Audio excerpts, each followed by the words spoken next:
Hello student, MS classes में आप सबका स्वागत है। आज हम लोग जो है कक्षा 10 एनसीईआरटी गणित से समांतर श्रेणी का जो 5वां लेसन है उसका जो हम लोग मल्टीपल चॉइस का क्वेश्चन आज लिए हुए हैं फिर एक बार से। और अभी तक हम लोगों ने इसका 2 लेक्चर किया हुआ है, 16 क्वेश्चन तक हम लोग पढ़ लिए हैं। आज जो हम लोग इसमें आगे बढ़ाते हुए इसमें हम लोग जो है प्रश्न संख्या 17 से करेंगे समांतर श्रेणी का। वो सब ये जितने भी प्रश्न हम लोग कर रहे हैं सब परीक्षा में पूछा हुआ प्रश्न है और इम्पोर्टेंट है भी लग रहा है, इसीलिए ऐसे ऐसे प्रश्नों को लिया गया है। तो आइए देखते हैं कि क्वेश्चन को बारी बारी। देखिए, पहला क्वेश्चन हमारा लिखा हुआ है कि यदि किसी एपी का मतलब समांतर श्रेणी का छठा और 12वां पद क्रमशः 13 और 25 है तो इसका 20वां पद है। देखिए, ये क्वेश्चन मल्टीपल चॉइस में दिया है, जबकि ये क्वेश्चन जो है थ्योरेटिकल में होना चाहिए, लिखने वाले में बड़ा क्वेश्चन भी है। तो आइए इसको भी फिर भी हम लोग हल करते हैं। देखो, छठवां पद 13, तो छठवां पद का मतलब हो गया A6, कितना दिया हमारा 13 दिया है। इससे हम लोग जो है A6 को क्या लिख सकते हैं, A प्लस 5D बराबर 13। अब इसको समीकरण नंबर 1 बना लेंगे। और यहाँ पर देखिए लिखा 12वां पद कितना है 25 है, तो यानी A12 बराबर हमारा कितना हो जाएगा 25। इसको अगर देखें तो हमारा हो जाएगा A प्लस 11D बराबर हमारा हो जाएगा 25। और इसको हम लोग बना देंगे समीकरण नंबर 2। इससे हम लोग क्या करें कि A और D का मान यदि अगर निकाल ले तो 20वां पद निकाल सकते हैं हम लोग। तो यहां से हम लोग जो है निकालने के लिए जो है हम लोग यहाँ इसको थोड़ा हल करेंगे। कैसे, समीकरण 1 और समीकरण 2 को घटा लेंगे। तो यहाँ पर देखिए, यहाँ पर हम लोग रखेंगे कि A प्लस 11D बराबर 25 और यहाँ पर रहेगा A प्लस 5D बराबर 13। अब इसको जो हम लोग हल करेंगे, कैसे हल करेंगे, तो यहाँ पर इसको घटा देंगे। ये माइनस हो जाएगा, ये भी माइनस हो जाएगा, ये भी माइनस, ये इससे कट जाएगा। अब 11D में से 6D घटाएंगे कितना आएगा, 5D घटाएंगे कितना आएगा 6D, और 25 में से 13 घटा लेंगे हम लोग तो 12 आ जाएगा। यहाँ से जो D का मान मिल जाएगा वो 12 के बटा में 6 कितना हो जाएगा, 6 एकम में 6, 6 दूनी 12। यानी जो D का मान प्राप्त हुआ वो कितना हुआ हम लोगों को 2 हुआ। अब इसके बाद D का मान जब 2 आ गया तो ये समीकरण नंबर 1 में रख करके A का मान अगर हम लोग निकाल लेंगे, देखिए मैं यहाँ पर रख दे रहा हूँ यहाँ पर, तो A प्लस 5 गुणे 2 बराबर 13। यहाँ पर रहेगा A प्लस 10 बराबर 13। तो A बराबर कितना होगा 10 माइनस 13 और A का मान हो जाएगा 3। A का मान 3 हो गया और D का मान कितना आ गया 2। क्वेश्चन कह रहा है कि इसका 20वां पद निकालिए। अब देखिए, इसका 20वां पद हम लोग निकालेंगे। यहाँ पर देखेंगे कि 20वां पद कितना आ रहा है, तो A20 का फॉर्मूला क्या हो जाएगा, A प्लस 19D हो जाएगा जी। अब यहाँ पर मान रख देंगे A का मान कितना है 3 है, प्लस 19 गुणे 2। तो यहाँ पर देखिए ये 3 प्लस 19 गुना कितना आएगा 38, और जोड़ लीजिए कितना आ जाएगा 41 आ जाएगा। इसका आंसर कितना आ रहा है हमारा 41। अब देखिए ऑप्शन में कहीं पर 41 लिखा हुआ है, तो हम देख रहे हैं कि बिल्कुल पहला ऑप्शन ही यहाँ पर लिखा हुआ है 41। यानी इसका ऑप्शन कौन सा सही हो जाएगा, ए वाला ऑप्शन हमारा सही हो जाएगा। अब देखिए यहाँ पर जो है 18वां प्रश्न जो लिखा हुआ है कि अनुक्रम 5, 7, 9, 11 डॉट डॉट का कौन सा पद 27 है। यानी यहाँ पर करा कि इसका कौन सा पद जो है वो 27 है, यहाँ पर दिया हुआ है।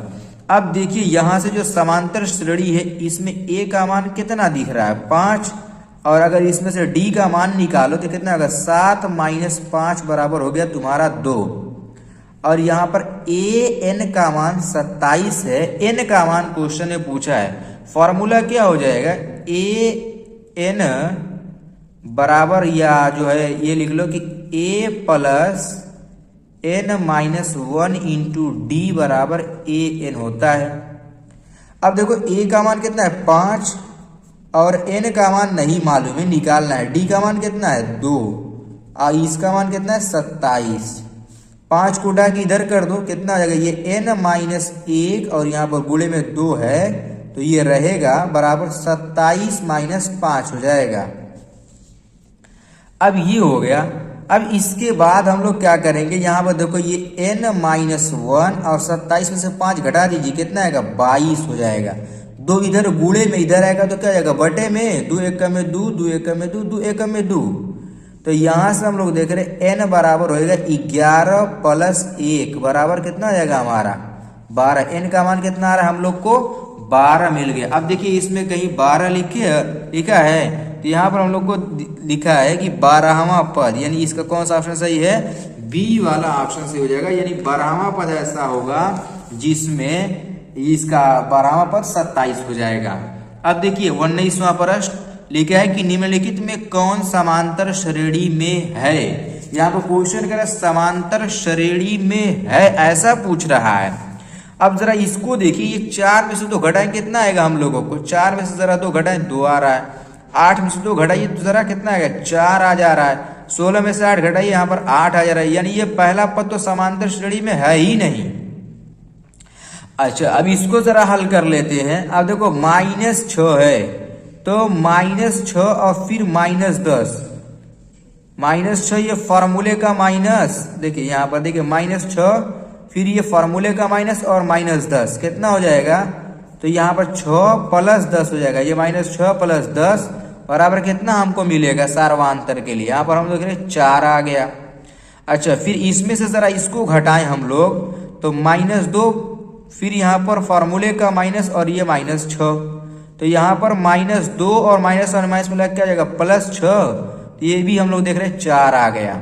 अच्छा इसमें से जरा इसको घटा करके देख लें कितना आएगा, 2 माइनस और फिर -2, यहाँ पर आएगा 2 प्लस 2 और यहाँ पर कितना आएगा 4। हम देख रहे हैं कि तीनों के कंडीशन में जो सारवा अंतर आ रहा है वो बराबर आ रहा है। जब सारवा अंतर बराबर आ जाए जिसमें, तो वही हमारा क्या कहलाता है, समांतर श्रेणी में कहलाता है। यानी सी वाला, बी वाला ऑप्शन इसका क्या हो जाएगा, हमारा सही हो जाएगा। इस तरीके से ये हमारा ऑप्शन सही हो गया। अब इसके बाद देखिएगा ये हमारा 20वां जो प्रश्न है, इसको देखिए लिखा है कि 3 संख्याएं एपी में हैं तथा उनका योग 24 है, उनके वर्गों का योग 200 है, तो वे संख्याएं हैं। देखिए संख्याओं का योग 24 है। अब जरा देखो इस सबको जोड़ के देखिए तो हम लोग देख रहे हैं जोड़ने के बाद कि 4 8 हमारा 12 और यहाँ पर ये 12 24 हो गया। इसको जरा जोड़िए, देखिए ये भी 24 आ रहा है, इसको जोड़िए तो ये भी हमारा जो है 24 आ जाएगा। और यानी जोड़ने पर सब 24 आ रहा है, जोड़ने पर आप जोड़ेंगे तो सब हमारा क्या हो जा रहा है, 24 हो जा रहा है। लेकिन क्वेश्चन कह रहा है कि उनके वर्गों का योग 200 होना चाहिए। आइए वर्ग का योग निकाल करके देख लेते हैं। देखिए 4 का वर्ग करेंगे 16, 8 का वर्ग करो 8/64 और 12 का 144 हो जाएगा। जरा जोड़िए तो इसको, तो यहाँ पर 6 4 10 और ये 4 हो जाएगा, 6 4 10 और 4 14 के 4, फिर 1 बचा 5 और 6 5 11, 1 12 के 2 और यहाँ पर 2, यानी 224 हो गया। ये नहीं हुआ। अच्छा इसको करके देख लेते हैं, 8/64 प्लस 10 दहा में 100 प्लस 6 6 के 36। अब देखो 10 6 14 के, यहाँ पर देखिए 6 4 10 के 0, 3 3 6 3 9 1 10 के 0 और यहाँ पर रहेगा हमारा 2।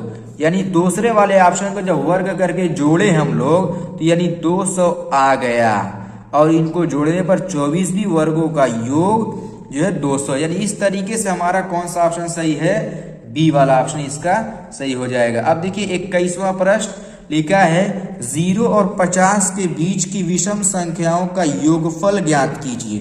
0 और 50 के बीच में विषम संख्याओं का योगफल निकालना है।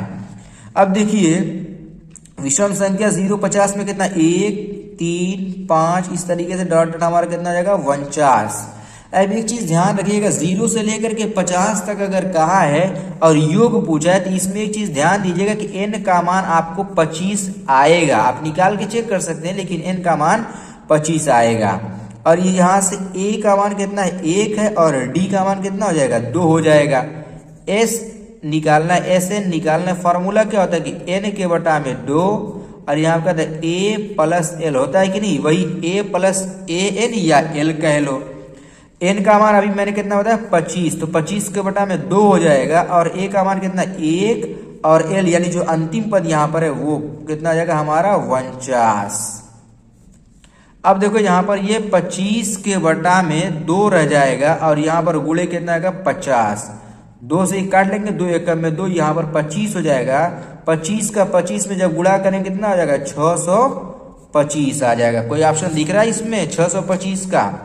तो हम लोग देख रहे हैं कि जो सी वाला ऑप्शन है यहाँ पर 625 हम लोगों को देखने को मिल रहा है, यानी इसका सी वाला ऑप्शन सही भी है।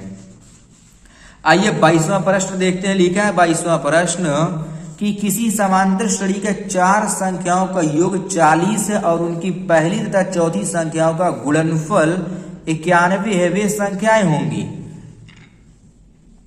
अब देखिए सबको जोड़ लीजिए, 40 आना चाहिए। तो हम लोग देख रहे हैं जोड़ने पर ये 13 7 20 हो गया और ये 11 9 20 और 20 20 40 और 13 7 91, यानी हम देख रहे हैं पहली और चौथी, पहली संख्या ये, चौथी ये है, यानी हम लोग ये देख रहे हैं कि ये जो है चारों को जोड़ने पर 40 भी आ रहा है, पहली और चौथी संख्याओं का योग गुणनफल जो है हमारा 91 भी आ रहा है, यानी इसको बिना कुछ हल किए पहला वाला ऑप्शन ही हम लोग को सही मिल गया। अब देखिएगा 23वां प्रश्न लिखा है समांतर श्रेणी -3 -1 बटा में 2 2 डॉट डॉट का 11वां पद है। क्वेश्चन में इसका 11वां पद पूछा हुआ है, यानी कह लिया जाए कि A11। फॉर्मूला क्या होता है कि A प्लस 10D हो जाएगा हमारा। तो D का मान यहां से निकालना पड़ेगा, ये A है और इसमें से D का मान निकाल लेंगे तो D के लिए क्या हो जाएगा हमारा कि -1 बटा में 2 फिर माइनस और ये -3 है। तो यहां से -1 बटा में 2 प्लस 3, तो यहाँ हो जाएगा 2 और यहाँ -1 प्लस 3 बराबर हम 3 कर रहे हैं। यहाँ पर रहेगा हमारा 6, कैसे 2 3 6 होगा ना, 1 है बटे में 1 से इसको भाग देंगे 2 आएगा, 2 3 6 कितना आएगा 5 के बटा में 2 D का मान आ गया और A का मान कितना है -3 है, फिर प्लस 10 गुणे 5 के बटा में 2 2 एकम 2 2 5 10 कितना आ गया -3 प्लस 5 5 25 हो जाएगा। 25 में से -3 करेंगे कितना आ जाएगा आपका 22 आ जाएगा। यानी कौन सा इसका ऑप्शन सही हुआ, यानी जो ए वाला ऑप्शन है यही हमारा सही हो जाएगा, क्योंकि 22 क्वेश्चन में हमारे आंसर में हल करने पर आ रहा है और ऑप्शन में यहाँ पर 22 दिया भी है, इसीलिए यही वाला ऑप्शन हमारा सही हो जाएगा। अब देखिएगा यहाँ से जो इसका जो है 24वां प्रश्न जो लिखा हुआ है, लिखा है कि एक एपी के 15 पदों का योग क्या है जिसके प्रथम और अंतिम पद क्रमशः 5 और 75 है। 15 पदों का योग पूछा हुआ है और प्रथम और अंतिम पद दिया हुआ है।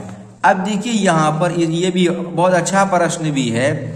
n का मान भी क्वेश्चन में 15 दे दिया है और फिर यहां से जो है a का मान दिया है कितना 5 और an यानी 15वां पद कह लिया जाए ये 75 दिया हुआ है। पूछा क्या, योग पूछा है, तो फॉर्मूला SN बराबर n के बटा में 2a प्लस an और यहां पर कहीं कहीं al लिखा रहता है, केवल l। अब यहाँ पर मान रख देंगे, n का मान कितना 15 के बटा में 2, यहाँ पर जाएगा 5 प्लस 75। अब देखिए यहाँ पर आएगा 15 के बटा में 2 गुणे कितना आएगा 80 हो जाएगा कि नहीं हो जाएगा, बिल्कुल हो जाएगा 80 हमारा, ये हो गया 80।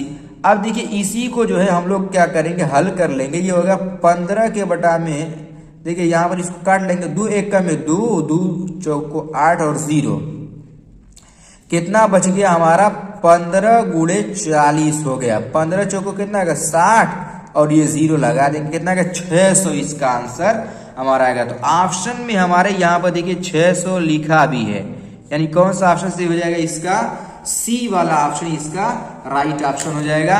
इस तरीके से जो हम लोग इसके क्वेश्चन को हल करेंगे, उम्मीद करता हूं, आशा करता हूं सभी क्वेश्चन आप लोग को समझ में आ भी रहा होगा और सभी प्रश्न जो है अच्छी तरीके से पढ़ेगा। परीक्षा की दृष्टि से बहुत ही इंपॉर्टेंट प्रश्न है ये सब।